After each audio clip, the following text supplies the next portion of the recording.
লোকটি একটি বইয়ের মধ্যে একটি গর্ত তৈরি করে এবং কাঠে লাগানো একটি স্প্রিং গর্তের মধ্যে সেট করে দেয়। তার ওপর একটি গ্রেনেড খুব সাবধানে লাগিয়ে পিন খুলে দিয়ে বইটি বন্ধ করে দেয়। এই পুরো বুক ট্র্যাপটি একজন দুশমন কমান্ডারকে উড়িয়ে দেওয়ার জন্য তৈরি করে, যাতে সব কিছু ন্যাচারাল লাগে। তার জন্য বইটাকে মেঝেতে ঘষে নিয়ে একটা টাইলসের নিচে লুকিয়ে রাখে। গভীর রাতে ওই দুশমন কমান্ডার ওর লোকজনের সাথে ওখানে আসে। ওই লোকগুলো ঘরটিতে সার্চ করতে থাকে, সন্দেহ করে ঘরে থাকা লোকটি গুপ্তচরদের লিস্ট লুকিয়ে রেখেছে।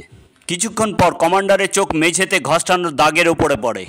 কমান্ডার টাইলসের ওপর ঠুকে দেখে, টাইলসটাকে উঠিয়ে বইটাকে খুঁজে পায়। কমান্ডারের মনে হলো সে লটারি পেয়ে গেছে, গুপ্তচরদের লিস্ট পেয়ে গেছে। সে জোরে জোরে হাসতে থাকে। যেই বইটি খুলেছে ভেতর থেকে গ্রেনেড বেরিয়ে আসে। লোকটি কমান্ডারের দুজন চেলাকে জোরে টেনে ধরে ঢাল বানিয়ে নেয়। কমান্ডার কিছু করার সময় পায় না, তার আগেই গ্রেনেড ফেটে যায় এবং পুরো ঘর উড়ে যায়। ভাগ্যের জোরে লোকটি বেঁচে যায়। শেষ পর্যন্ত সে দুশমন কমান্ডারকে খতম করেই দিয়েছে।